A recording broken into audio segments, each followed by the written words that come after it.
दोस्तों, ये कहानी एक ऐसे बाबा की है जिसे लाखों लोग भगवान का रूप मानते थे, लेकिन आज वही बाबा जेल की अंधेरी कोठरी में उम्र कैद की सजा काट रहे हैं। जी हाँ, ये वही आसाराम बापू की कहानी है। साल 1941 में सिंध, आज का पाकिस्तान। आसाराम का जन्म एक साधारण परिवार में हुआ। बचपन में पिता की मौत हो गई, परिवार गुजरात आकर बस गया। गरीबी से जूझते आसाराम ने पढ़ाई बीच में छोड़ दी, लेकिन धीरे धीरे धर्म और साधना के नाम पर लोगों को जोड़ना शुरू किया। लोगों को उनके प्रवचन पसंद आने लगे। देखते ही देखते आसाराम ने देश भर में 400 से ज़्यादा आश्रम बना लिए।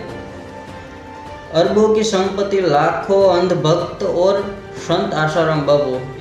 लेकिन कहते हैं ना, चमकती रोशनी के पीछे गहरा अंधकार छुपा हुआ होता है। जमीन कब्जाने के, भक्तों से पैसे ऐंठने के और महिलाओं का शोषण करने के। लोग डरते थे, लेकिन सच ज़्यादा दिन तक छुप नहीं सकता।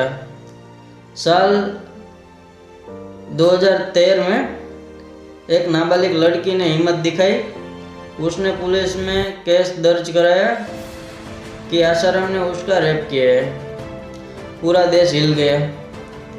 पुलिस ने जांच शुरू की।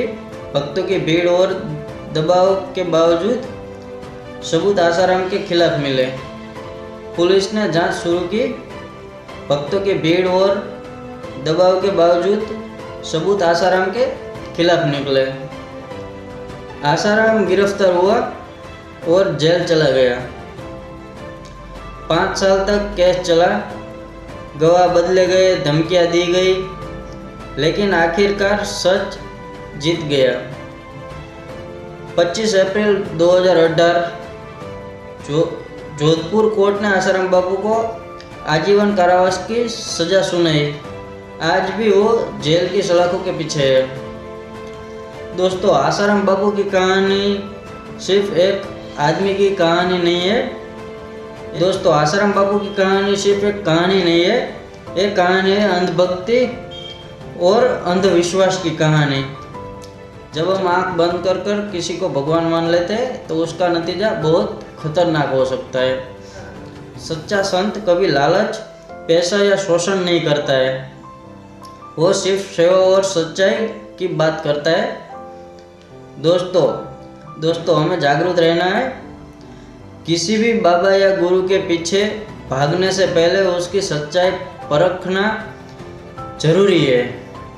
अगर आपको यह कहानी जानकारी पूर्वक लगी है तो लाइक करें, शेयर करें और सब्सक्राइब करना ना भूलें। मिलते हैं ऐसे ही नए वीडियो के साथ। जय हिंद।